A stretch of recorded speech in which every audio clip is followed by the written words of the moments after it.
downtown. Went up downtown. I want to save my soul.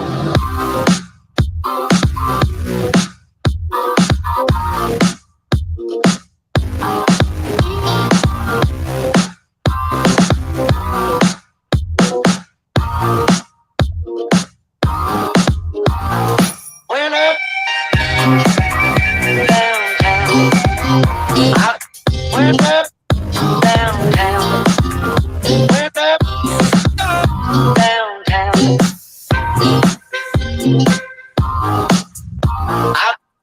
Pop save my soul. Pop save my soul. Pop save my soul. Pop save my soul.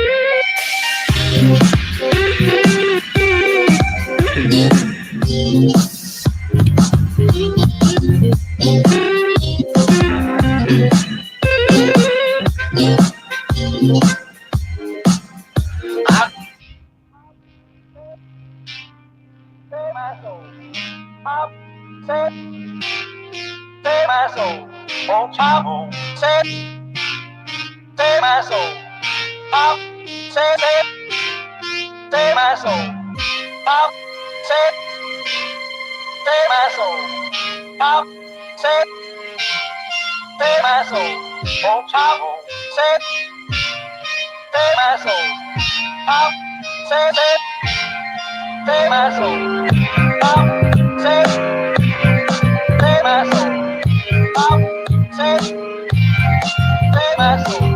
Oh, pop, save my soul. Pop, save my soul. Save my soul.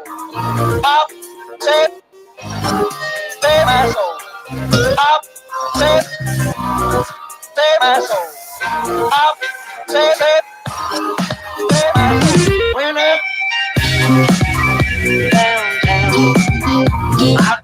Went up downtown. Went up downtown. Went up downtown. I was walking out one evening. Moon was rising, headed for the riverside. Around us fuss and fight.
Drink a little water, feel a little better. You do what you gotta, babe.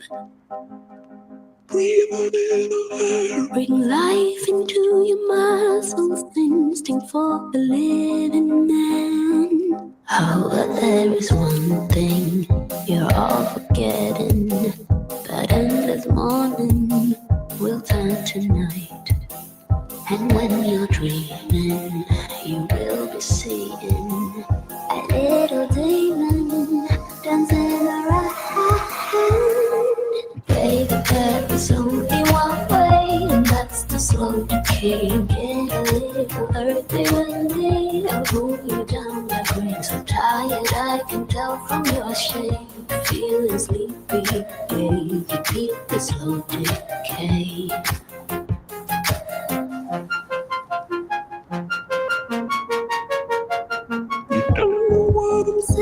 In life it is confusing longer if you choose it right. Read between the lines, it doesn't really matter. All that we possess is time. You know it's funny how you keep running away from slumber, although you can't. And when you're dreaming, you're really seeing a little demon dancing around. Baby, there is only one way, and that's the slow decay. Get a little earthy when they pull you down like rain. So tired, I can tell from your shape. Feeling sleepy, yeah, you beat the slow decay.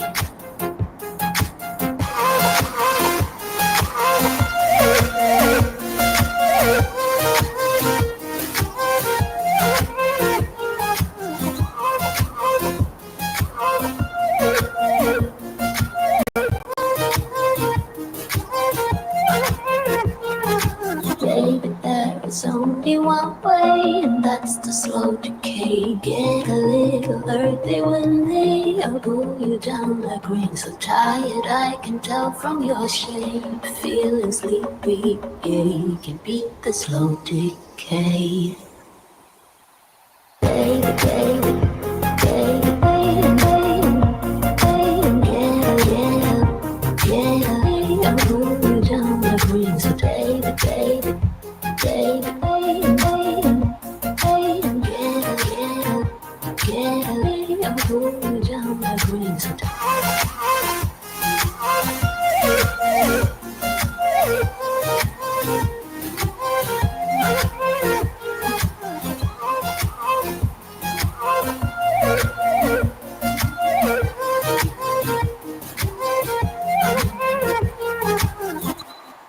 all right. Welcome to my morning live stream.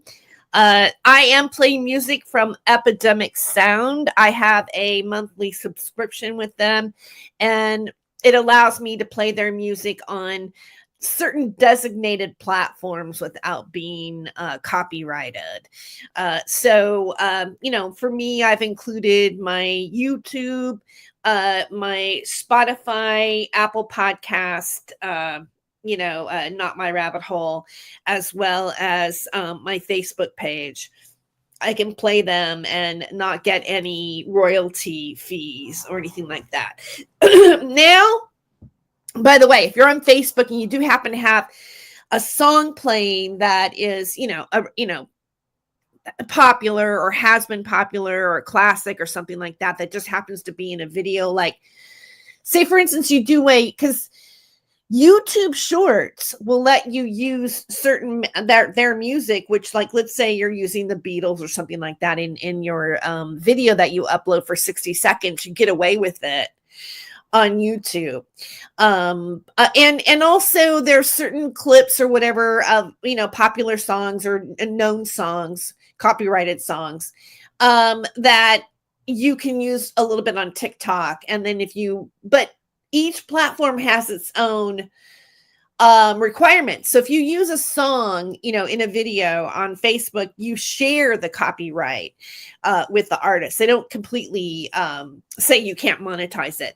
Like if you use, copyrighted music on YouTube, the whatever you're making on YouTube goes automatically to the artist, unless you want to, edit it out and add other music to it. Anyway, it's been a while since I have live streamed on YouTube. The last live stream I did was during the Thanksgiving break that we had at Fresno State for Thanksgiving, and I did a review of a free movie that you can get on YouTube about William Cooper. And so, I did that, and I uploaded some clips of a comedy show that I did. Matter of fact, it was called Comedy Dish.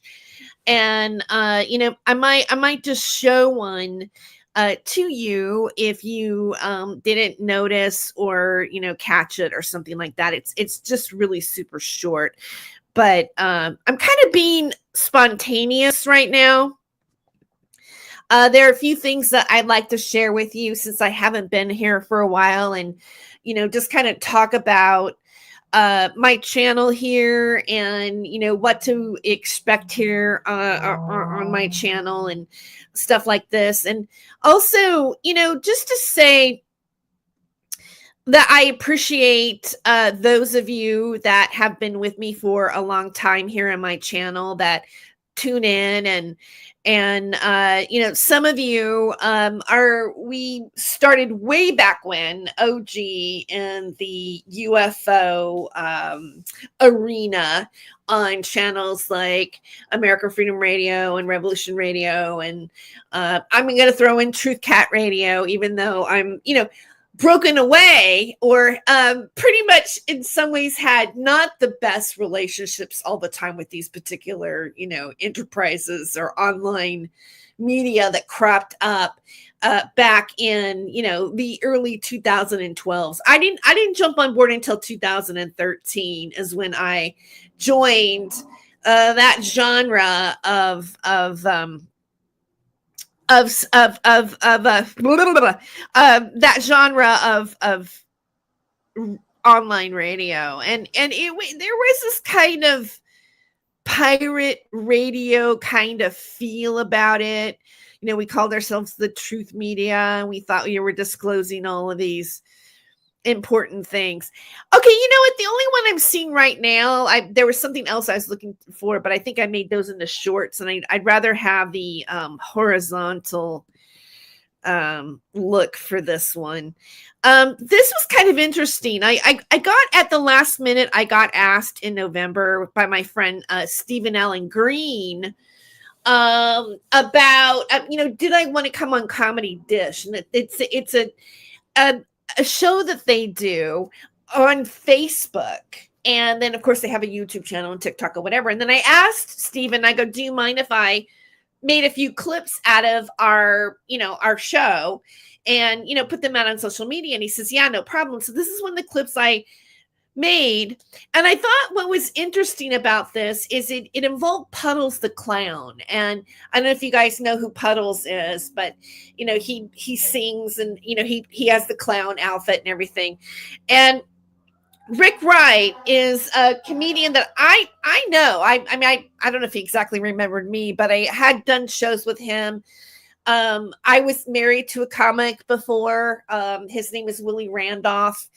And we had worked with him. My ex had a guitar at the closer of his act. So sometimes, they complement each other, or, an eye opened or whatever. Right. So emceed the show. And so anyway, we've all been around now for a really long time.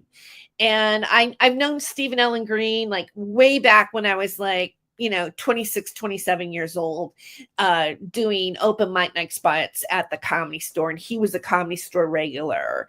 And what I really loved about this show, and I know I'm talking about it for a while, but I'll try to get to the point here, was that Rick Wright now lives in England, and Stephen also now lives in England. No, he used to live in England. Now he's back in LA, but he produced stuff there, and he was pretty big over there. And there's a lot to talk about the Scott and Edinburgh Festival, and all kinds of things. So we talked about food in England, and as compared to the United States, and comedy over there and comedy over here, and But there's one thing that, comics really connect on is stealing somebody else's material. And he had this, well, I'll play it for you. And what's interesting too is Puddles the Clown has actually responded to this video too, which I find is interesting. So the conversation kind of struck a chord with people. So let's just go ahead and play it. Oh, wait. I forgot. I just want to make sure you can see that screen. Okay, good. You're seeing it. All right, I'll continue. My own stories on that. I just I was really worried for a few years because I'd been doing this bit for years and years of Johnny Cash singing Pinball Wizard, because the music to Folsom Prison Blues fits perfectly with the words to Folsom Prison. So I was, ever since I was a young boy, I played the silver ball. And then all of a sudden, this video appeared on YouTube of Puddles Pity Party doing the same bit. And he was getting millions of hits on it. And I just thought, oh shit, he's going to get the credit for this bit because he's found the best medium. He's gotten it out there. And I never, the closest I ever heard, I never confronted him, never met him, anything like that. But I just remember some interview with him about that bit, and he's saying, yeah, somebody gave that to me in Atlanta. Well, I did work at Atlanta once, but I don't think I was doing that bit at that time. But he could have just been making it up, because there's no way to prove this or track it for any of us. No, and I just for a while when I was doing that bit to close my act, I would just say, if you've seen some clown doing this, bear in mind, I've been doing this bit for. He's just some clown, and then he's making counter videos in full clown makeup. I'm not just some clown. I'm Puddles. Yeah. All right, so this goes back. I'm going to show you. This is the High on Laughter 1, the August 2000 at the 800-seat Queen's Hall in Edinburgh, and this is where. Okay, and I just want to also reiterate that Stephen produced these comedy venues. So just want to give you that background. And he's the guy up on the top far left of this column on the left here. Looking, going to come into George Wendt and Archie Hahn from Off the Wall. Johnny Cash doing Pinball Wizard. Is this it? Ever since I was a young boy, I played the silver ball from Solo down to Brighton. I must have played it all, but I ain't seen nothing like it. Did any amusement at all? All that deaf, dumb, and blind kid sure plays a mean pinball. Yeah. I love comedy. I really do. And when Stephen asked me to be on the show, I was like, oh yeah, sure. And it was really enjoyable, and it really brought me back to that comedy camaraderie that you have, and that real love for the art of stand-up, the art of comedy, the art of performing like that. And another real treat that I got to do this, because I'm just gonna, I don't know who's actually really listening to me, or like what really brought you to my channel, like whether or not we go way back to, American Freedom Radio days and Revolution Radio days, or, are you watching me because of like my recent stuff that I've uploaded, or shorts or whatever with the comedy stuff, or knowing me from in that particular, world. But I did go back to college to get a degree in digital journalism. And one of the things that I didn't show on my channel was our conversation about that and our conversation about the media, which is also really interesting in that particular broadcast. But so, it brought me into that arena again, but also lately I have been doing stand-up again. I've been getting hired through a website called Gig Salad, and I've been doing like a few private parties here and there. I was always kind of doing that a little bit, even over the last few years, but recently I have been recontacted by some bookers that were comedians. Some comedians become bookers, right? And they create their own stage and their own spaces, and it's a good way. Sometimes that's a good way for a comedian to make a better living, because if you're booking a venue and bringing in comedians, but you're also working as a comedian, it just adds that extra layer of income, which is what Danny Minch does. And I'm gonna play another video for you that I uploaded recently, and it's also this video too is going to play out a little more in the latter part of this conversation, because my world is kind of colliding between this world and then also this YouTube, my history with the UFO stuff and the other kind of drama that's existing, and my actual career, Anyway, so here I am at this. The reason why I was at this is Danny Minch.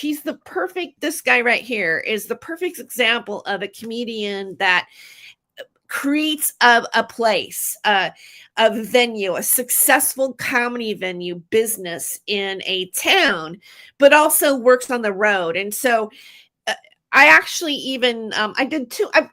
It's really, Danny's kind of like my muse, because I've done several articles for my journalism classes about him. Like I wrote on the way home because I did a comedy gig with him. Okay. And on our ride home, I interviewed him for a Q&A style interview for one of my news reporting classes. So and I've used him in other things too that have been part of my classes because of the fact that he is this way. Like there was one class that I had in my media class about we did a whole study. We applied a whole study to do artists survive in Fresno, California. And we did a group, we were collecting data. So we did a group discussion of artists in Fresno, and I brought in Danny because he is one of the rare people that are making a living in a market where artists don't flourish really well financially. Same thing with LA. LA is a bigger city, but the demographic of Fresno is much smaller. So anyway, I got booked. I guess maybe it might be my TikTok videos. If you don't know me on TikTok, I'm at the Real Terry Joyce. I started live streaming there. I started doing, this drama stuff that I will touch upon here in a moment. Going on YouTube with certain individuals. I don't carry that over into the rest of what I do. Maybe a little bit, but lately it's just been less and less and less. And really it's not the material that are getting clicks. And so, I started doing live streams and streaming, and I started live streaming and talking about things that I guess were funny just by talking. And I made little clips here and there and put them up on Facebook. And I think they were getting looked at and liked and stuff. And I think because of that, some of my old, people that I worked for and friends, comedians, called me up and said, "Hey, are you still performing? Do you want to work over here?" And because I had been getting up at the Chicos and doing comedy over the summer and getting more bookings, I started to get bookings. And so I got this headlining gig at the Black Oak Casino December 12th. And I've shared some pictures on my, if you're following me, I shared some pictures on my community page and stuff like this. I was on the marquee and everything like that. And so I brought along Danny because we bring, if you're the headliner, you bring in, your opening act. So, I mean, Danny's a headliner in his own right, but we went, Dale Van Dyke, who booked it, wanted to also schmooze with Danny about collaborating and booking and everything like this. So there were various reasons why I think he wanted to go, but also, we like each other and have mutual respect for each other in our work. And so this was a live shot that I had to do for my media performance class. And which is like a mimic, this is supposed to be a mimic of how the newscasters on location, they go, okay, yeah, we're at blank, blank, blank, and this is going on and blah, blah, blah, blah, blah. And so this is my assignment of that. And because I needed to go perform to prep for this show on December 12th, I decided to do my class assignment at the same time, which I do often sometimes.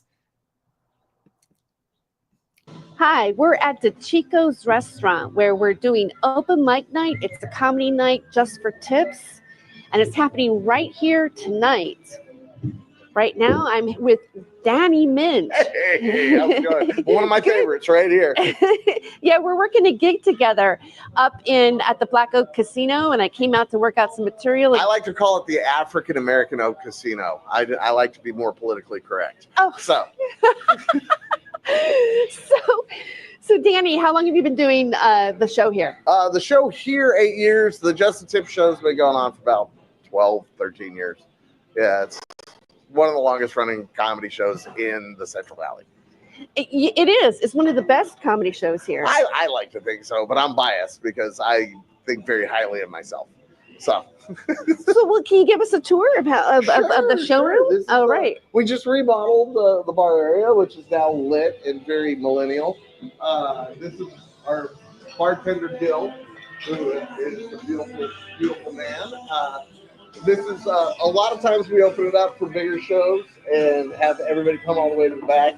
The place holds about 120 people. And then, of course, we have our beautiful stage up front with David Glass as your pitch hit comedian on stage to make it look good. So, say hi, David. Hi, David. Hello. Are you excited for the show tonight? I'm always excited. And before the show. We like to call him David Glass because when we put the all black curtains behind him and turn the lights down, you can't see him. I like it. That's how you like it. All right. Well, we're going to go there's a lot of comics back here. They're always hanging out. There's a lot of comedy camaraderie between the comedians almost in every single town. And so I just kind of wanted to ask them some ideas about how they feel and are they excited to do the open mic night tonight. Hi. Hey. What's your name? My name is Ezekiel Belcher. Ezekiel, how long have you been doing stand-up here? Almost a year and 3 months. A year and 3 months? Yeah. And have you worked any other venues in Fresno? I've done Labyrinth, Tower Theater, Strummers, and Comedy Store in La Jolla. Are you trying out some new material tonight? There might be one joke I might try out tonight. Some other stuff, possibly, yeah. That's great. Well, thank you. For sure. All right. So it's going to be happening here tonight. Showtime is 7 p.m. I'm at the Chico's in Clovis for the comedy night just for tips. I'm Terry Joyce with MCJ 126. So you can tell, at the end, I had to say I'm Terry Joyce with MCJ 126, as if we were giving our call letters to a channel, right?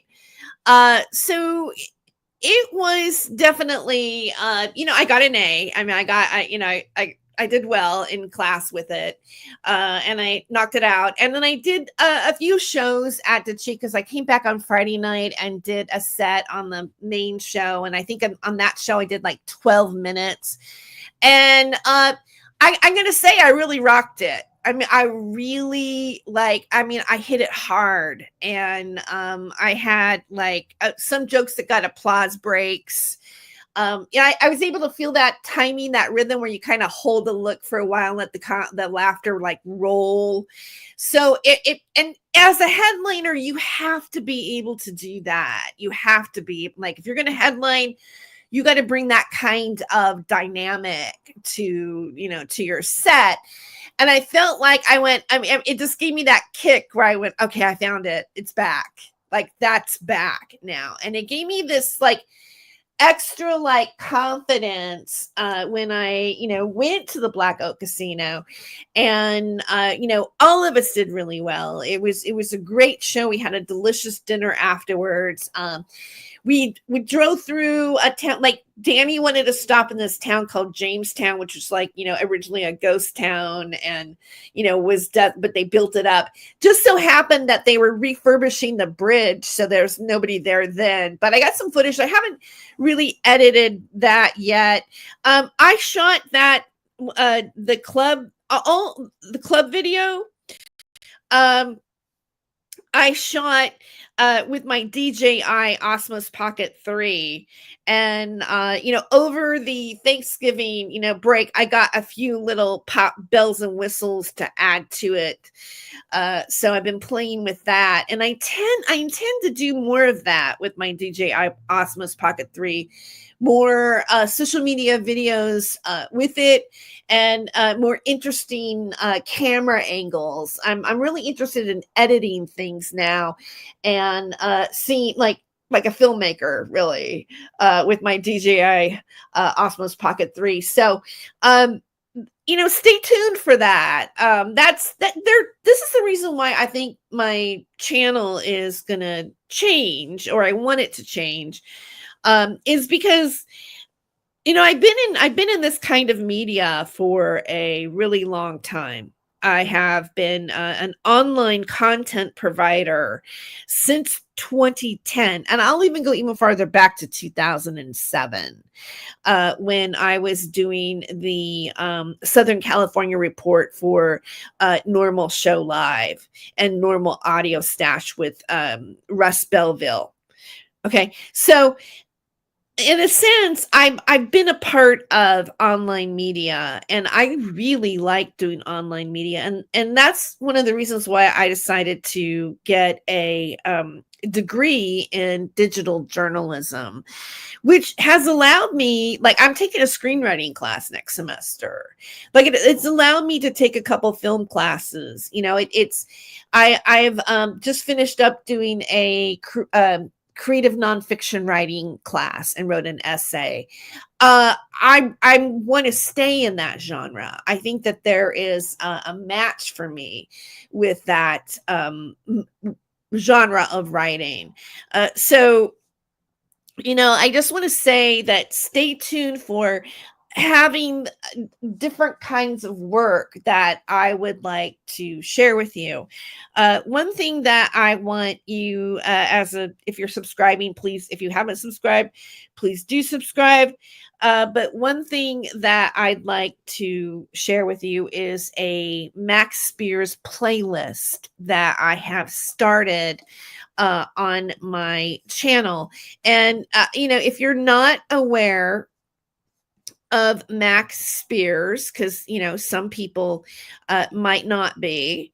I know that a lot of you that do tune into my channel know about Max Spiers, and I just want to say that Max is the interview that I did with him in 2015. On Revolution Radio. A little bit of it, so you can kind of hear a little bit of that interview. But people are really interested in Max Spiers still, many years later. A lot of people feel that he did have a suspicious death. I did a lot of research into it and a lot of videos and commentary on it. Stephen Cambion from Truth Seekers has, he did an interview with me about Max Spears. He just recently replayed that this past year in 2024. There's a lot of drama surrounding him from certain individuals that I will be mentioning maybe a little bit later, at least one of them, surrounding Max Spears. And one of the things that they've told their audience is that I never met him. Right? But here, this video has 11K likes, and I think it's got like 34K views or something like that. 247 comments, but I never really knew Max Spears. So I'm going to play just a little bit of it. And also I want you to hear my old theme song this is from my Freedom of Joy show. And as you can see, I have, the Revolution Radio sticker here. You see, I grew up in America. I grew up in the land where phrases like, I have a dream, meant something. I grew up where I believed that freedom existed, that's what I was fighting for, that our founding fathers made America the land of the free and the land of the brave. This is America, damn it, and I'm taking it back. And now your host, Terry Joyce. All right, welcome to the Freedom of Joyce show tonight. I am Terry Joyce, your host. And happy Halloween. Happy Halloween 2015. I'm actually, today's been a day of synchronicity for me. Actually, I'm drinking out of a Halloween coffee cup that I just happened to pull out of the cupboard that I'm house sitting at. I'm actually house sitting for another host here on Revolution Radio, Sean David Morton, who is on a conspiracy cruise with his wife, Melissa. And so I'm here broadcasting tonight on... Okay, by the way, and because, and I'm glad we're hearing this because Sean David Morton just passed away, I believe 10 days ago on the 18th. And so it's kind of ironic. I mean, I am playing this again right now, but I just, want to give my condolences to Melissa and those who followed him and loved him. I will say that Sean David and Morton and I, we had issues later on. But I'm not here to discuss that tonight. But if you do know what happened in the saga, well, then All right, let's continue. Halloween near the Redondo Beach Pier. No, well, I also want to give a little background on this as well. Yes, they had a house in Redondo Beach, and I was house sitting. They had like 15 show cats in this apartment. It was like a 3-bedroom apartment. And I was taking care of the cats while they were gone. Now, this particular cruise, Sean David Morton and Melissa did not get arrested on, but later in this is like, I think maybe my first time I house sit for them, but the last time I house sit for them, at their place in Redondo, or house sat, they were arrested by the IRS, and both of them ended up doing time for fraud with the IRS. I think Sean might have been in prison for like 6 years, or at least 6 years. So I don't know. It's interesting how all this background happened. So at this time, and I still have the book, by the way, Sean David Morton let me read Dave McGowan's Weird Scenes in the Canyon. I believe that's the title, right?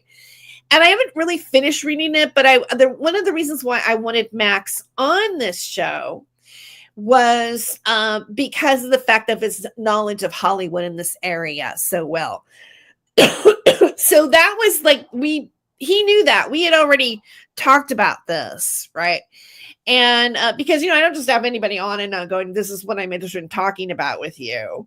This is the subjects I want to go into. Now, if you wanted to add more to that, great, right? But I definitely wanted to cover this material because what interested me the most about Max was his grandfather.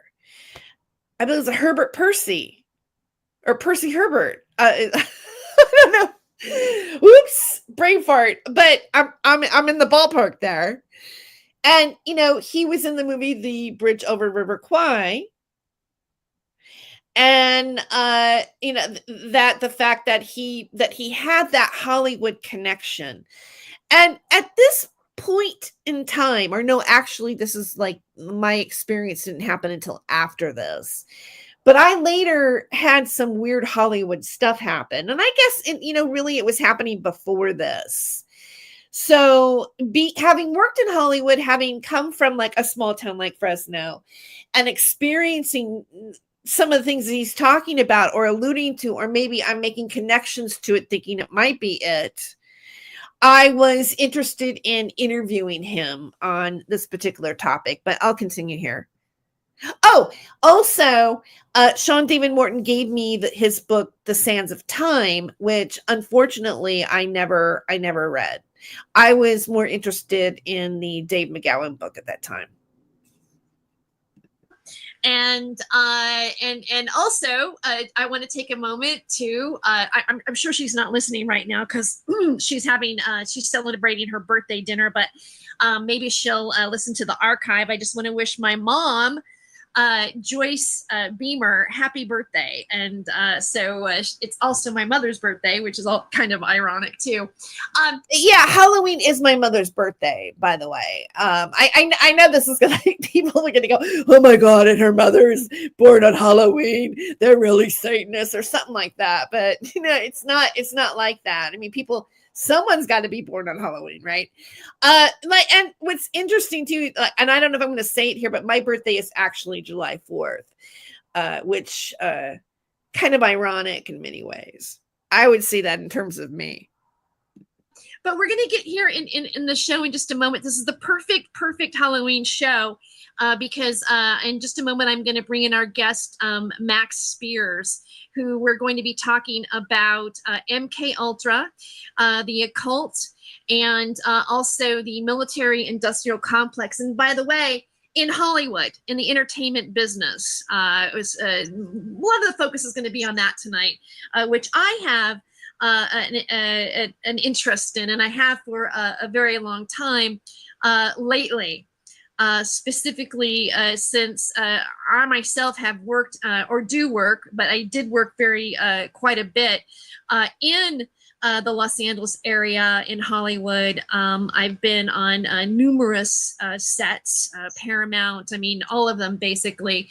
And, you know, also worked on an NBC reality show as well, had that experience. And what's interesting about this correlation is, you know, I'm reading a book that's at Sean David Morton's house called Weird Scenes Inside the Canyon by David McGowan. And it's a very interesting book to read. And it's talking about what happened in Laurel Canyon in the 1960s.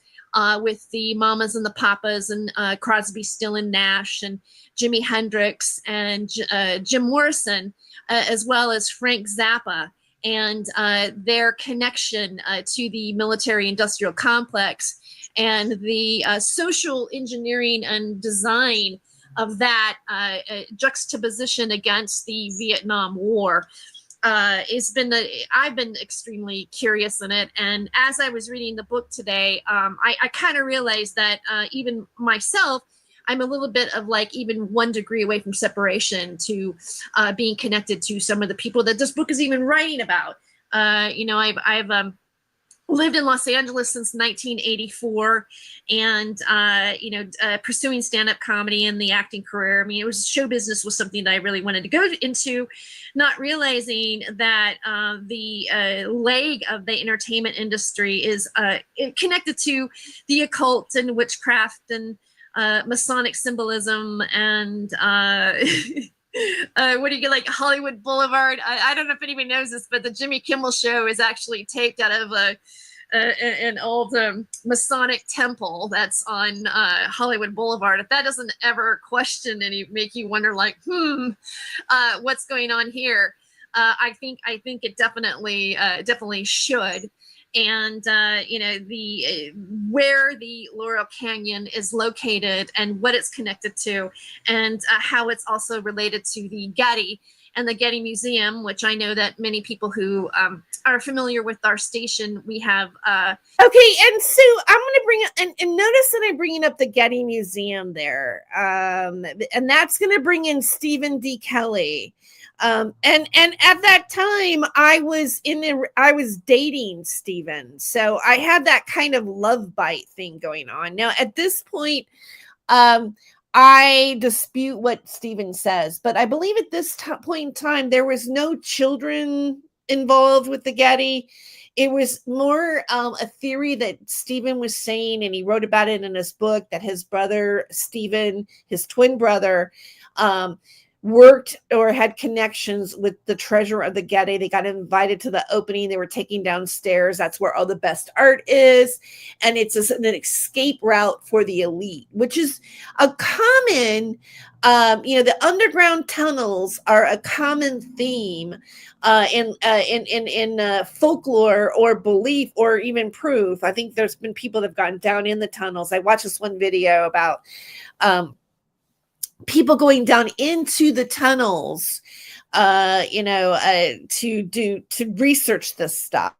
There's also a belief that there's lizard people that lived under the tunnels. So Stephen, you have to realize that I think a lot of people kind of lob onto these tropes as them being involved with it, because that it's already out there and has been for a really long time. And I really hope that a lot of people, including myself, because if there's one thing that I've learned by the wisdom of going through this media, is that it's really important to develop discernment skills and to see different types of patterns of repetitive stories, like Oki's weird stories that I talked about his, documentary on the super soldier program.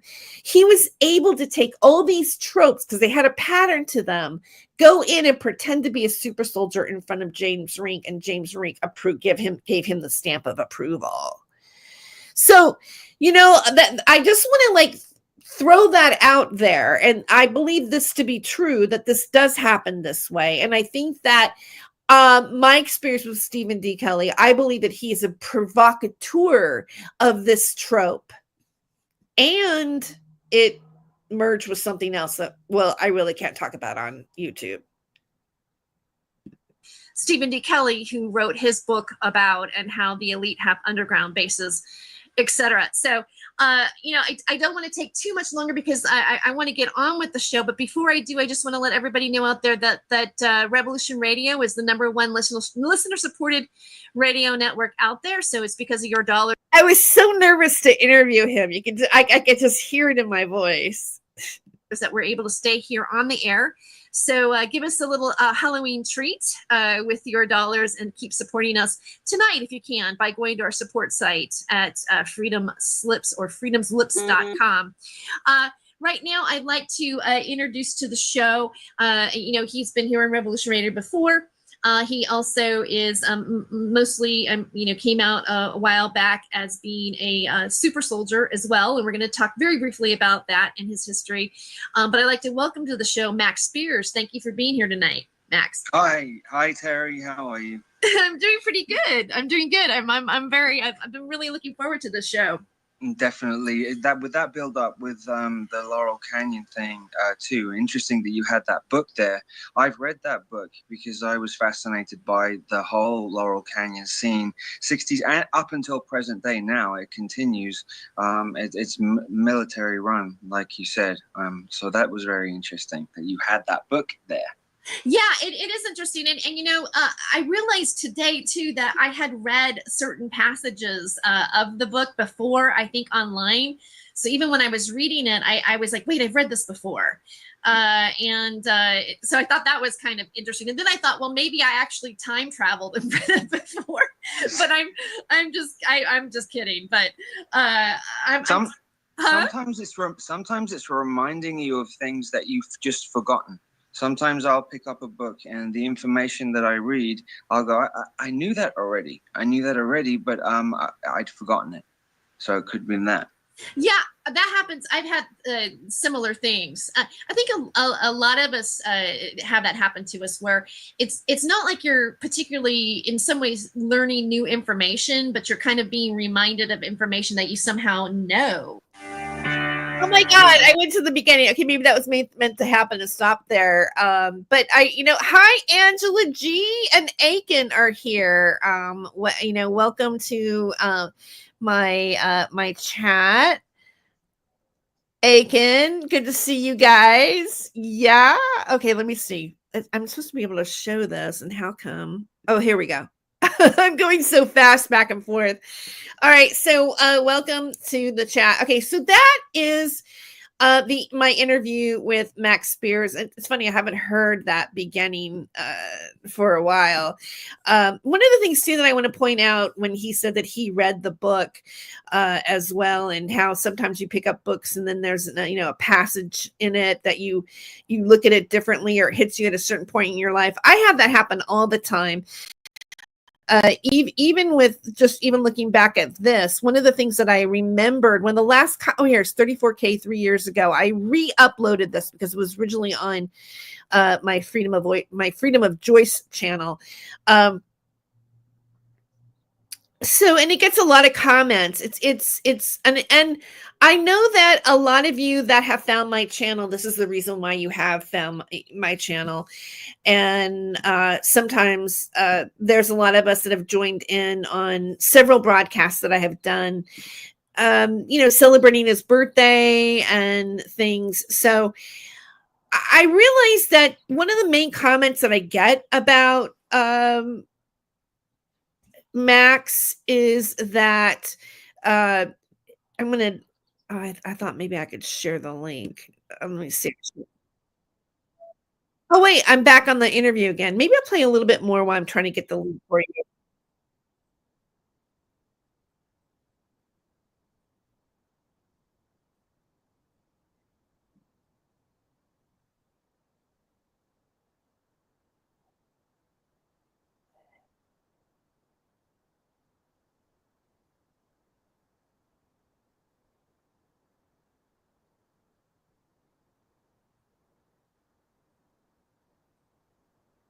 Isn't that interesting? And then I come back and I hear that, and then we hear the rest of that. I think that's very true. Maybe you didn't hear it. I wasn't sharing it. Oh, never mind.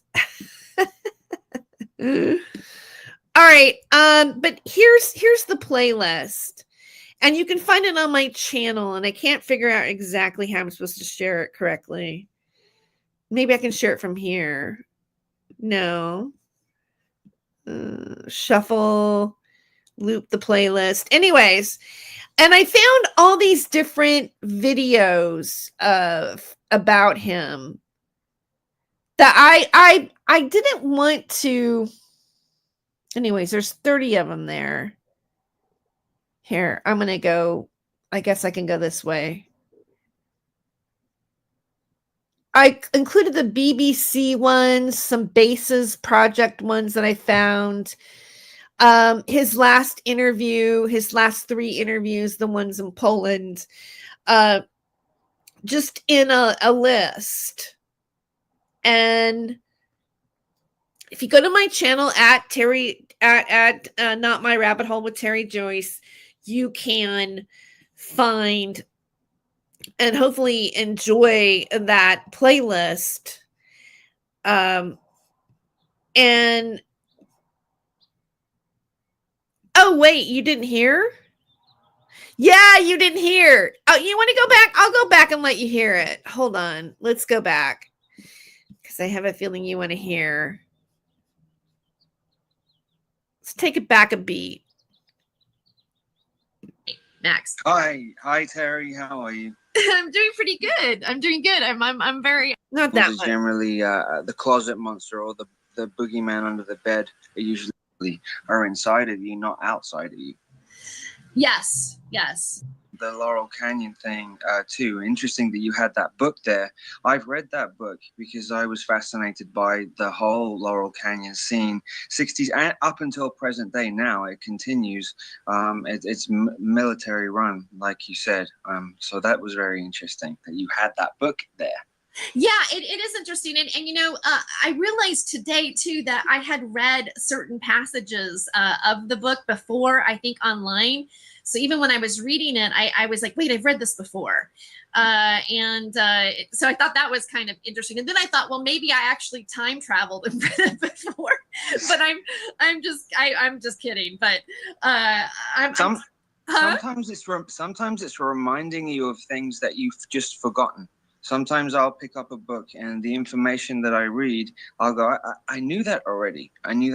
But I'd forgotten it. So it could have been that. Yeah, that happens. I've had similar things. I think a lot of us. Okay, so that was the conversation, and so, you know, sometimes like when I find videos again, I have you know, I have the same. I think we all kind of do. Maybe all of us that are kind of hanging around each other. You know, we see something, and then there's a piece of information that comes to you that you didn't expect to get, and it's part of the puzzle. Like you're able to go, oh, this makes it clear to me. And there are a few things that, you know, I would like to share with you that kind of came together in an interesting puzzle that just happened, that I have been allowing myself to process a little bit about what is really going on here. But one of the things that I want to share with you is, and it all kind of happened like a little bit like around the same time. You know, it's like a bunch of things will happen online that I would say is an attack, a negativity, and accusation, people saying things that maybe they, you know, for whatever reason. And I think like so far, like you can kind of realize that I've been really busy. That's one of the reasons why I don't live stream, is because I only have so much time to produce so much content. A lot of that content is for the classes that I'm in. And, you know, I was prepping to do a stand-up comedy show in the middle of finals and everything. And so I wanted to live stream earlier than this. I actually finished up everything on December 19th.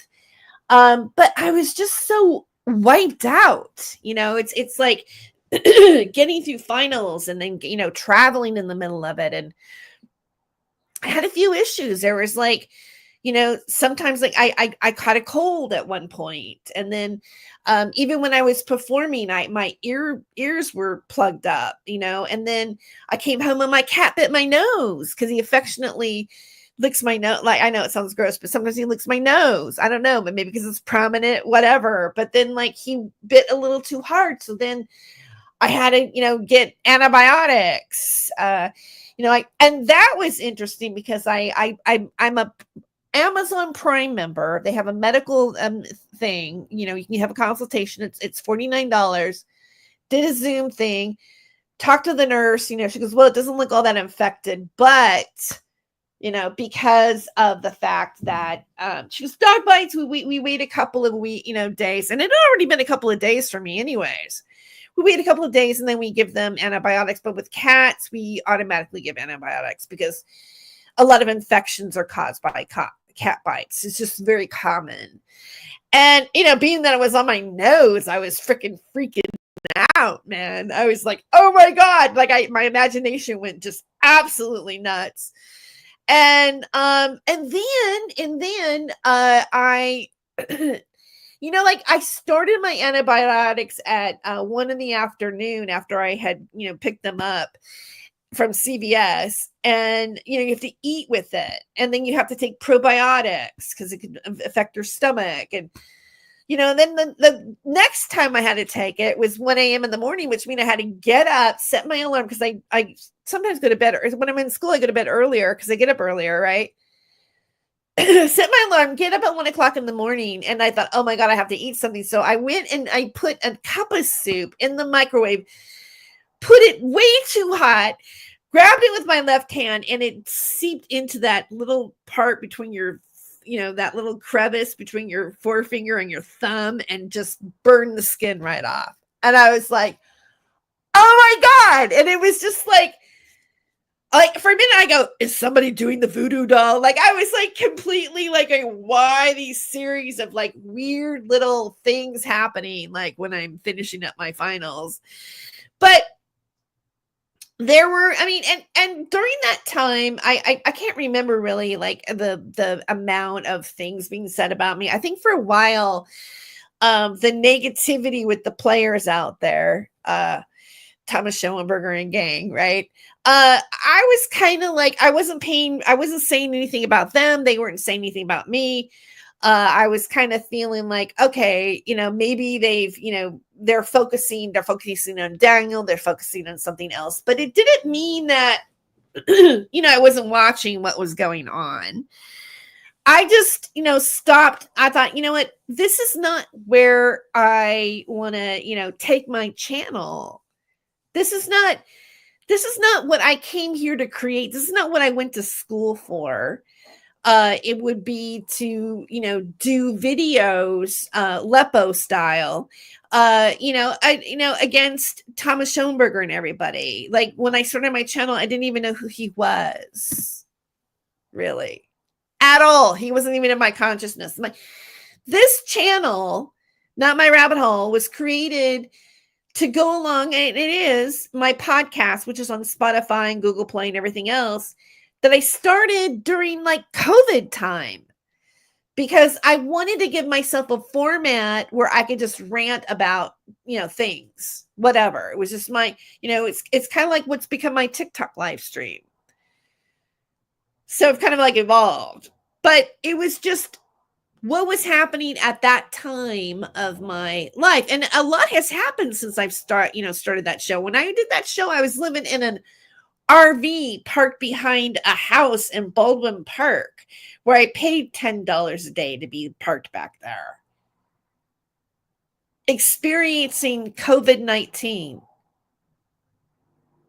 And then that was really a deciding factor in me deciding to really go back to college, because I've been thinking about it for a while, and move back home. And I wasn't sure if I was going to be able to work as a stand-up comedian anymore, because I chose not to do what we were required to do to work. So, do the math. I wasn't sure if I was ever going to be able to get up in front of people live ever again because of that reason, or if I would even be able to like procure employment anywhere. But I knew that I had been doing I had continued from Revolution Radio on to, doing my YouTube channel, to staying in social media. I felt I had learned things. I was self-taught, but I wasn't really educated. I was self-taught in editing. I was self-taught in creating blogs, all of that. So I thought, well, what would happen if I got educated? And I have to say, it's changed my life. It's changed my knowledge is power. And not only did I finish up my own research paper and essay and, media performances and anthropology class and whatever, not only did I finish up like with flying colors and perform in, somewhere with flying colors, but I also came home and read Laura Dilley's research paper. You know what I'm talking about.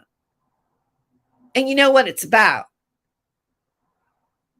And boy, did that really open up my mind about what's really going on and who's involved. And let's just say I was really surprised to see certain names mentioned in that Twitter influencer group that happened back then. And wow, because those people have been pretty awful to me this year, 2024, as we finish it up. And so, before I go, because I probably, will go fairly soon here in this conversation.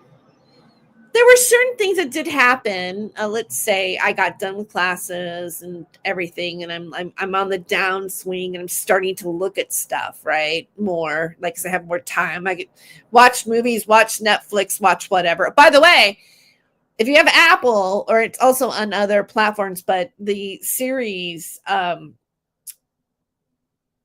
based on a true story is amazing. I was binge watching that like crazy yesterday. And it's about a husband and wife who have a baby on the way. And they get caught up in the true crime.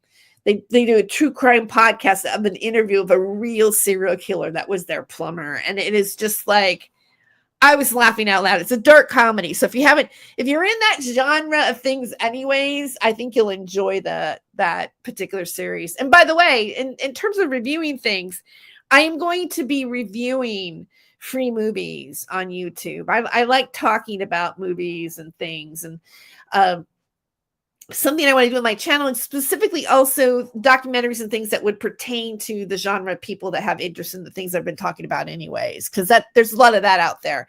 Like, for example, I did the William Cooper interview, but the next thing I want to do is the haunting of Sharon Tate. So who's the wait I'm blanking on the star. It's oh, wait, hold on. Give me just a second. I should know this better because I watched it. Oh, my mouse battery's getting low. See, that's a sign that I have to go soon. Anyways, The Haunting of Sharon Tate. I've been really into, excuse me. I've been really into, the Celio Drive thing, the Marilyn Manson stuff. Not Marilyn Manson, Charles Manson, but that too, that intersects because, 9 Inch Nails used the Tate murder house to make the Downward Spiral album, and he was also working with Marilyn Manson there too as well. And it's like, I believe, like, when you are creating something, you have your creative space. The energy of that space might influence how you create. So choosing to create an album in a place like that is I find very kind of artistically significant. I don't know. Forgive me for my bad grammar. But so Max and I were doing that show about Laurel Canyon. That is in the Laurel Canyon. That is part of Dave McGowan's book. And I also want to make mention, before I go any further into talking about this other negativity that's been going on in my life, is that one of the last conversations I had with Max Spears on Facebook, and how it does intersect with Sean David Morton. I guess I'll say it. Later on, Sean David Morton left me stranded at SeaWorld, and I had to find my way home. Or he was going to give me a ride home, but I was being, pissy, and I was like, how dare you? And I'm like, I'm not going to spend another second in a car on the way home. What a nightmare. I'll find my own way. And my own way was, getting over to a friend's house who lived there that had a key hidden that I could go in and stay over. And then there's another guy named David Mathers, whose great grandfather or uncle or whatever was something Mathers with the Order of the Templars, Aleister Crowley stuff. But I didn't know that yet until he picked me up. This is a true story too, believe it or not. This is true. It's going to seem funky, but we all kind of live on the funky realm anyways, right? Don't we? Come on. That's what links us in a way. So, we go to Solana Beach. It was beautiful. There's pictures. I have pictures of this on social media of us on the beach. And Dave has two t-shirts. One, and they all both of them had kind of the same sort of slashes of tie-dye on it. Mine I chose had no words on it. And his said 30 Seconds to Mars. Okay. And that is Jared Leto's band, which he's become like a cult leader, right? Out there in Croatia, they're all wearing flowing white, doing some of this cult thing with all these women and everything like that. Jared Leto, keep that in mind. This is before he became full-on cult guy. But I've always liked Jared Leto as an actor, really memorable in Fight Club, really disturbing when he lost his beauty in that movie, because he's a very beautiful man. Really very pretty face, almost like a girl, right? Because he's played, then he won an Oscar for playing this type of role, because he's got that kind of pretty going on with him. I remember him when he was in this so-called Life of Mine, or So-Called Life with Claire Danes. She was his crush in the series. And so I didn't really pay much mind to his band, really. I mean, I probably was listening to his music on K-Rock and not realizing it was him. I think I have. Because now when I realized it was him, I go, oh, he did that song with his brother, Shannon Leto. But that day on the beach, and Max had just done a show where he talked about being in a jump room in El Segundo, where you time travel to another place. And he talked about going to Mars. And when he came back into this time zone and going back to Los Angeles, there was a countdown of 30 seconds. And so he said after that, he saw an album cover of 30 Seconds to Mars. And what was weird was when we were on the Solana Beach, Dave Matthews was wearing a t-shirt that said 30 Seconds to Mars on it. I finally realized what his t-shirt said. And I think it's interesting, too, that I chose not to wear that t-shirt. Which, you see what I'm saying? It's like I made the other choice, not the Jared Leto choice. And yet somehow there's a linkage, because the t-shirts looked exactly the same, but one had the words on it, one didn't.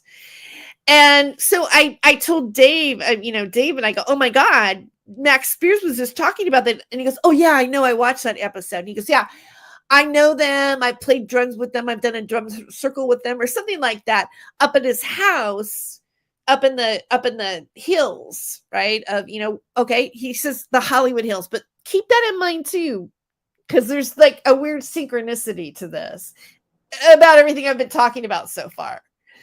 I love it when shit like that happen. It's like somebody gave you the means to write a full story, full circle with a tag at the end. Life can do that for you sometimes. And so, we're talking about Max in the episode. He hadn't passed away yet. He was in Poland though. And then Max, said on his Facebook page, he said, oh, I'm going to do the third episode, of this Poland, host. And I said, oh, that's great. I've been watching the last two, blah, blah, blah, blah, blah. And I tell him about my friend wearing the 30 Seconds to Mars t-shirt. And this is what Max wrote back. He says, that's not a coincidence, Terry. He said, Jared Leto isn't even human. Okay, guys, I swear he wrote that back to me, right? And I was like, what? And then after that, I started to watch look at Jared Leto differently.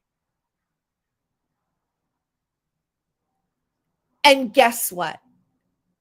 One of the things in Dave McGowan's book is that the Air Force Base, that place that Dave Mathers was telling me that I guess he did a drum circle or whatever, went up and visited or whatever, I know it is. I know it's in considered the Hollywood Hills, but it's the top of Laurel Canyon. It's the Air Force Base, and Jared Leto bought it. And that's where he's been living, or was living at the time that I did this interview. I think he's still there. I think it's in Vogue magazine. They do an interview of him in there, living there, and mentions that there's a guillotine still left there from before and a doll without its head or something like that. He's going to go ahead and keep it. I don't know. I could be embellishing the doll head part, but I know that there's a guillotine in that place too as well. And that just like for that whole entire coincidence just freaking blew my mind. Today when I think about it, it still freaking blows my mind. So I will be doing a YouTube review of The Haunting of Sharon Tate. And I should have remembered this by now. Let me find it here. I'm going to find it on YouTube. All right. Hilary Duff. That's who it is. Hilary Duff.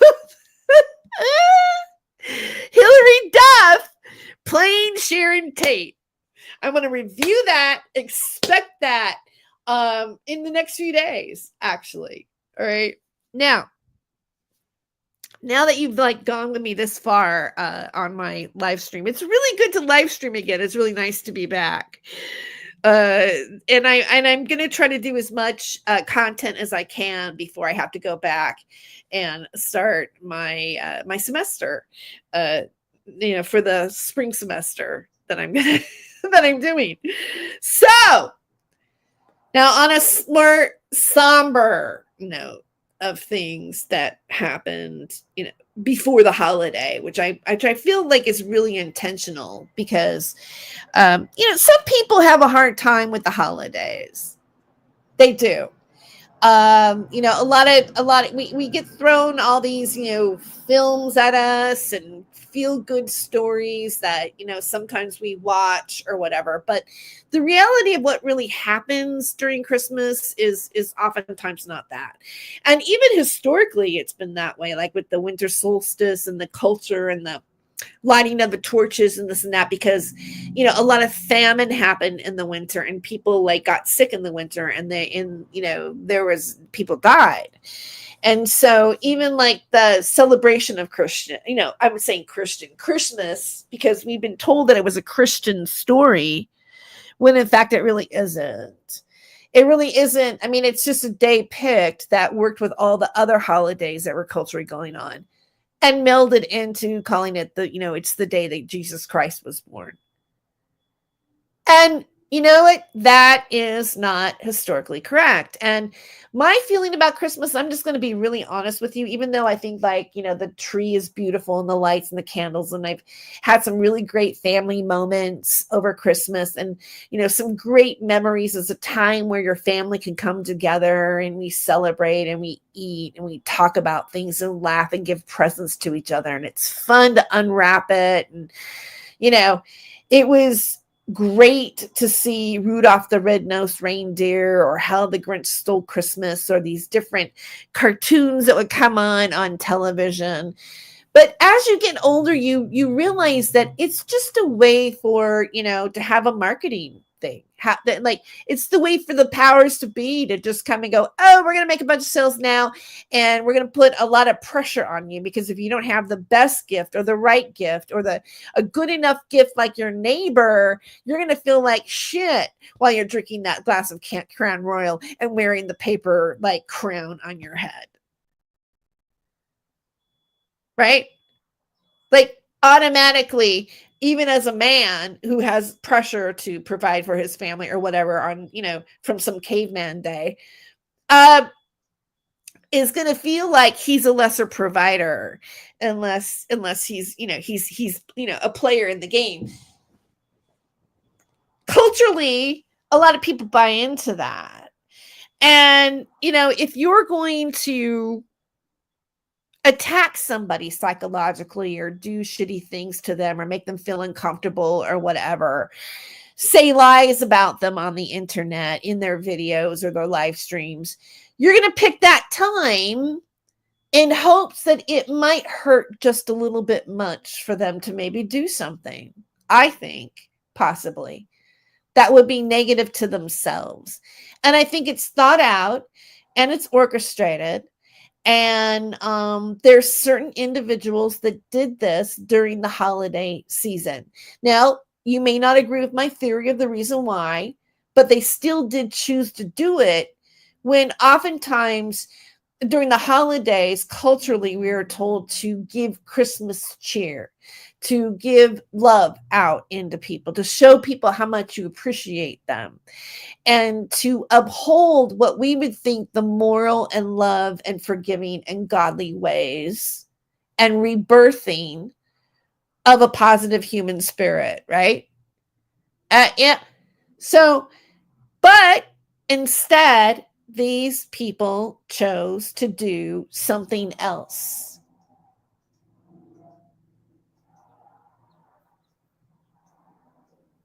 And here's what they chose to do to me. And they also chose to do it to people that are no longer with us anymore. Because, like, you know, if you noticed, I didn't speak ill of Sean David Morton. Like, it's really culturally, it's not good to speak ill of the dead. And if you want to look at my community page, because I have said some of these things on my community page, but Hoax Wars, and I'm going to just say the name, Hoax Wars decided to take my friend, Jeff Reed, who passed away last year around this time, which is it's even more heartbreaking to have someone pass away during Christmas, when it's going to be part of your collective memory of what it is. So when you come back to Christmas, you have a little extra pain around that time. But he chose to create a meme calling himself a groomer dad and discuss an event that happened on my channel, which is still up, by the way, because Jeff told me not to take it down, because when people watch it, they will know that you're innocent. But I've been friends with Jeff for a long time. Jeff Reed was my monitor on my channel. I trusted him with that responsibility. I'm not a person to just give wrenches out just because we all have equal standing. I don't give a fuck about your standing. Right? I mean, if you come in here and abuse me or I don't know you or whatever, no. Not everybody should have equal standing in a chat, in my opinion. It's almost like you trust that person to protect you in your chat if you are being harassed. They are there to have your back, not to be like, oh, I've got extra power to fuck with people that I want to fuck with because we're playing games here in a chat room. So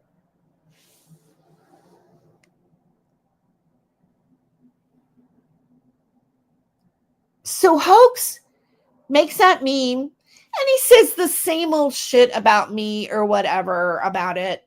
But what really happened was I was friends with Jeff and I'd been friends with Jeff. We met through Kevin Moore, who also was was doing the documentary on Captain Mark Richards. That's how we hooked up. We actually did an interviews in person with each other. And Jeff was part of the documentary about Captain Mark Richards being a fraud. That's how I know Jeff. And through that, we Skype face-to-face, or we would do FaceTime face-to-face, or we would do Facebook face-to-face, and I would see his daughters. And he did let his daughters watch my show because my show really is okay on YouTube. I try my best to follow the guidelines. Now, there was one show, and this was when school wasn't in, because it was kind of around getting close to December. Oh, no, it was October. But I did a late show, and I wanted to talk about Russell Brand. because he had the art allegations. And I was going to like give a link out to have people come in and do a round robin because I wanted to bring that back. I used to do that.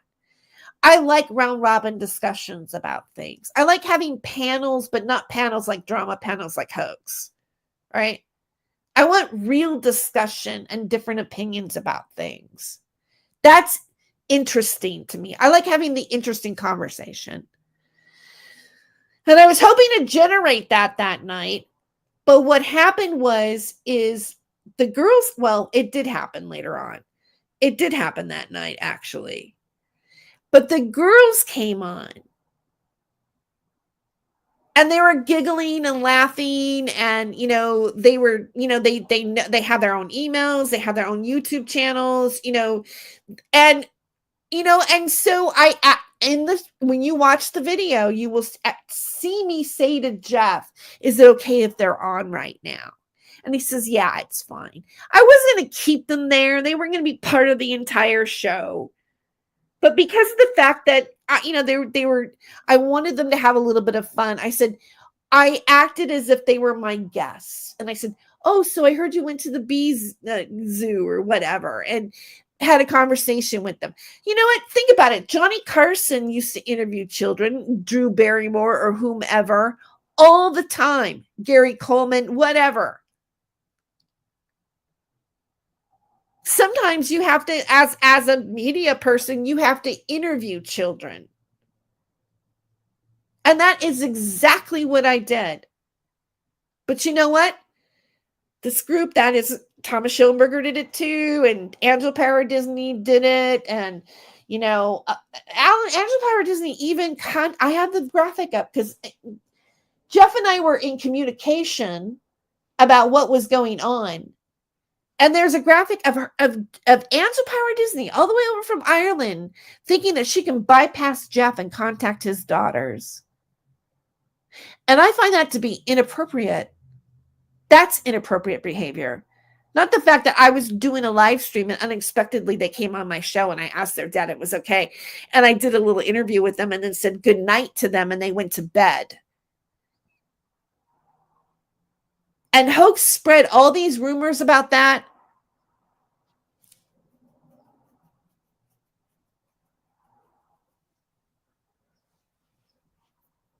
Oh, maybe you don't want to hear this part. Like, there's only 3 people still listening. Isn't that interesting? Oh, you're okay, fine. Then you want the other material. Then I'll give you that other material on this channel. But I'm not going to go without saying this.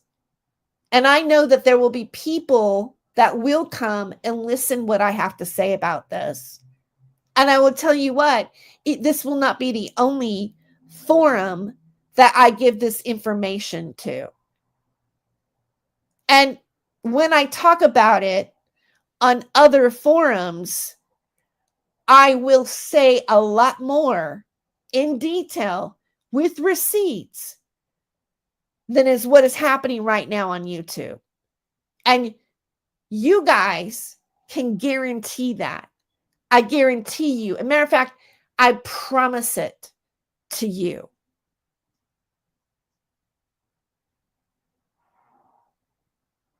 Because I think this and this kind of behavior during the holidays is foul and unexcusable to lie about a man that's no longer alive to defend himself.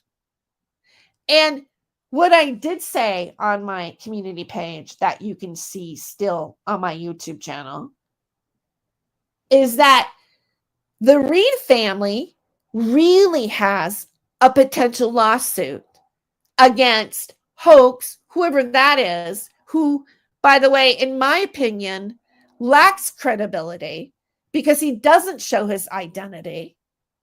And who also, and we do have graphics of it, Thomas Schoenberger said he was giving Shadowbox to him. So I said, so what would the Reed family, who would the Reed family sue for defamation? Because trust me, you don't think his little girls aren't going to see something like that? or the family or the loved ones aren't going to see a lie like that on YouTube?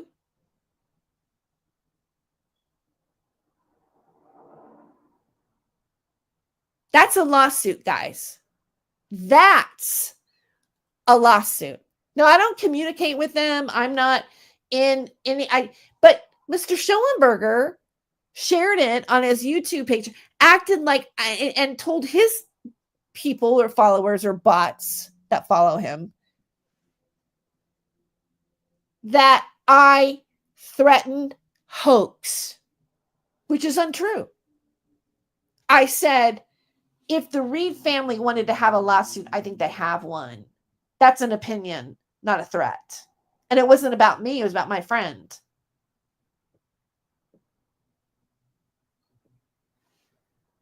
Because one thing you guys should know is I really don't give a shit what you say about me, because it's a lie. And it's coming from a coward who doesn't show his face.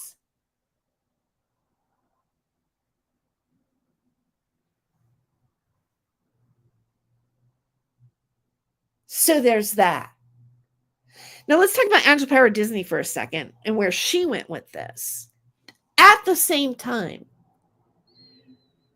she does a video, I think it's maybe 12 days now or something like that, where, or 10 even, she does a video about how she's being stalked and harassed, and she throws my name in the mix. I don't know how Angela thinks that I'm able to like actually be stalking a woman. How do you people think I'm stalking a woman in Ireland when I'm finishing up my semester in college and going out of town and headlining a comedy club in the middle of it? Have you guys ever been to college, or do you remember what it's like to be a full-time student? And then add my age on top of that. And I'm able to like be stalking and harassing Angela Power Disney. She hasn't even been on my mind. I don't even really care about Angela Power Disney. I just wish she'd stop talking about me and making up stupid stories for some weird reason. But they go even farther. She mentions a woman, her name is Tara McMahon and Tara Weston. And 5 days later, that she accuses that woman of stalking her and accuses me of stalking her with her. And I don't even know the lady, but she contacts me 5 days later. And guess what? Video she leaves a message on my Twitter. I've got the screenshot of it. I will be sharing it. I think I have shared it. You will see my reply to her. But she leaves it on my comedy channel. No, wait, wrong one. She leaves it on my video that I did for my class. This one. Hi, we're at the Chico's restaurant where we're doing open, which I think had like 257 views on Twitter, on X. So she chooses something like this. Like night, it's a comedy night just for tips, and it's happening right here tonight. Right now, I'm with Danny Minch. Hey, how's it going? One of my favorites right here. Yeah, we're working a gig together up at the Black Oak Casino. Okay, so she chooses to make her comment about her live streaming Angela Power Disney's house in Ireland on Facebook and how she's been attacking her. Now, you realize, like, then I go back and look at Angela's channel and see that Angela, in fact, accused me of stalking her with this woman before this woman ever made contact with me. And she chooses to put it on a video that has to do with my stand-up comedy career. Nothing to do with them. Zero. Then she came on my Facebook page and was commenting on the picture that I shared from the comedian that booked me that I talked about in the beginning of this video. And she does this whole thing about Angela wanting to DM me and hugs and all this kind of shit. And I come back and I go, hey, why is Angela Power Disney say that I'm stalking you with her 5 days before you talk to me here today? And she goes, oh yeah, I saw that video. I go, no, you know what? Sorry, but I don't trust you. Then she erases all her messages to me on Facebook. Disappears kind of, but doesn't block me. She disappears on X and blocks me there, or just, she's gone. She had what looks like a bot channel. In fact, when she left that message on my video of this on Twitter, on X, same video, she introduces herself to me, and X told me possible spam. So it looks like they're even using software that's spam related. And this woman, and this is how Angela Power Disney talks about her. She says, oh, she is a CPS. She's a CPS type worker for the United States. She's a child services social worker, is stalking her house, and I'm doing it with her. And I don't know the lady until she finds me on 2 of my social media accounts and tries to make it look like we're linked together, is what I think. Then, and I just blocked her yesterday on Facebook because she shared my picture that I have here on my YouTube channel of my Christmas tree on Christmas Day on her timeline after all that. And I just felt really weird about it. So then Mr. Schoenberger does post after post after post about me, defamatory, threatening this, whatever, something to do with Arturo, blah, blah, blah, blah, blah, from the Christmas Eve until all through Christmas Day. And I guarantee you, if he hasn't done it already, he will be posting about me again.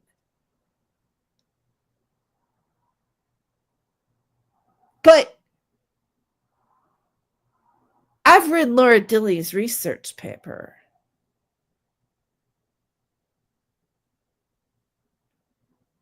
I know exactly what's going on now.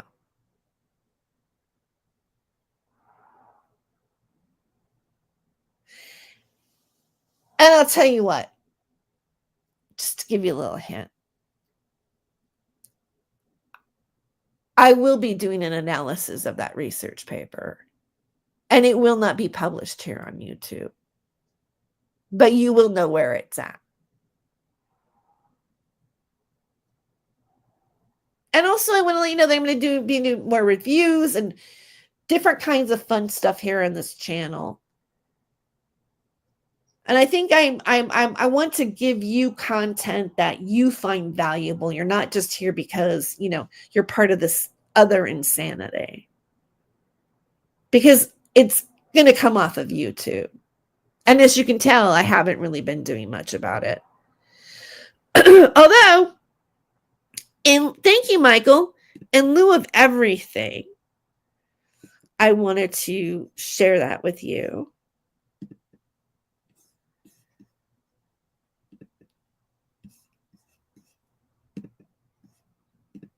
About everything that's going on.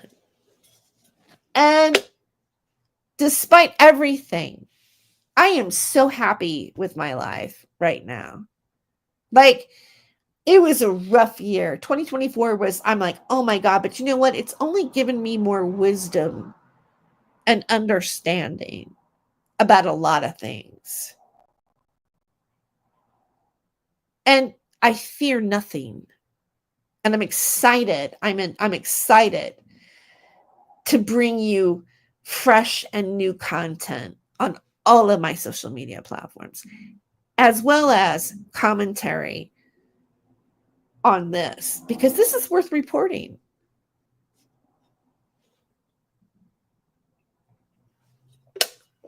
And until then, I bid you all farewell.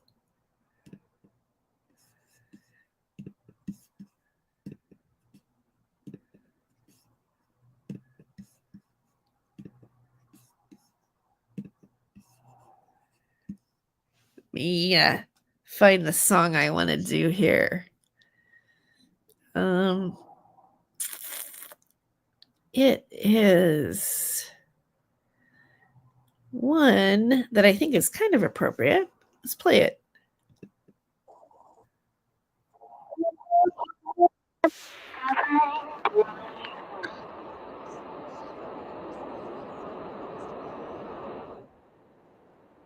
Oh, that's not it.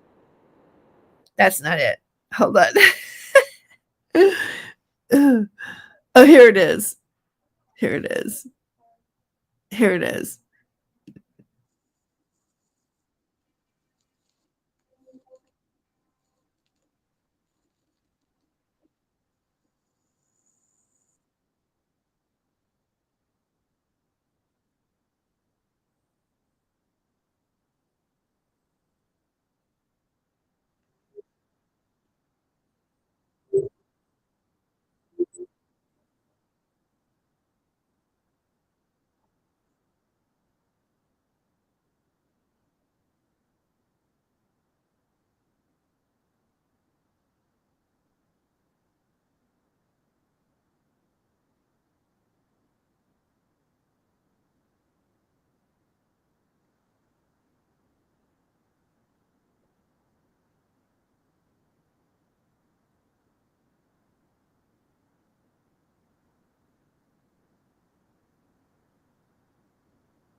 Oh my God. I realized that maybe I have it on the wrong share. Thank you, Ben. Oh my God. Who cares, right? Mostly everybody's gone anyway. Is it me or is there no sound? Yeah, you're right. There was no sound. Okay, let's start the song over. Let's go back to here. Wait.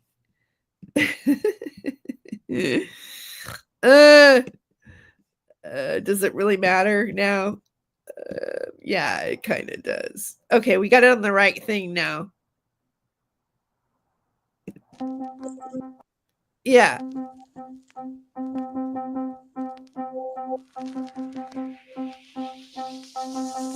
Drink a little water, feel a little better. You do what you gotta, babe. Bring life into your muscles, instinct for the living man. Oh, but there is one thing you're all forgetting. That endless morning will turn to night. And when you're dreaming, you will be seeing a little demon dancing around. Baby, there is only one way, and that's the slow decay. Get a little earthy with me, I'll pull you down the green. So tired, I can tell from your shape. Feeling sleepy, yeah, you beat the slow decay.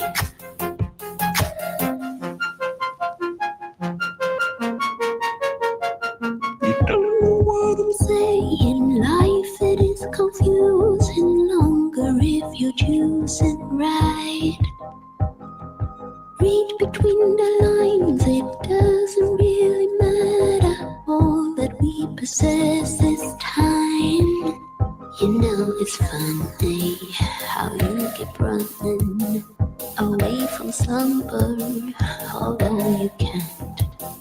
And when you're dreaming, you will be seeing a little demon dancing around. Baby, there is only one way, and that's the slow decay. Get a little earthy with me, I'll pull you down the green. So tired, I can tell from your shape. Feeling sleepy, yeah, you can beat the slow decay.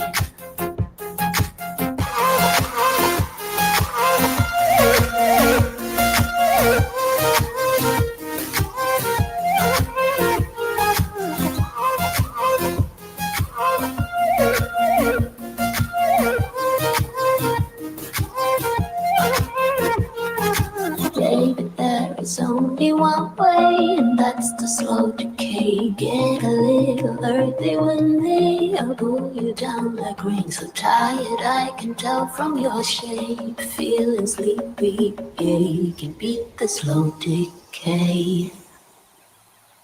Baby, baby, baby, baby, baby, I'll pull you down like rain. So baby, baby, baby,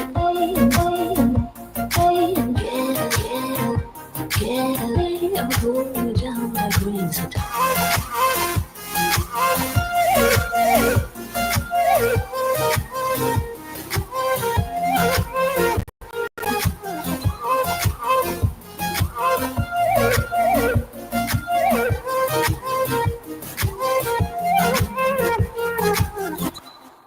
Hey, one last thing.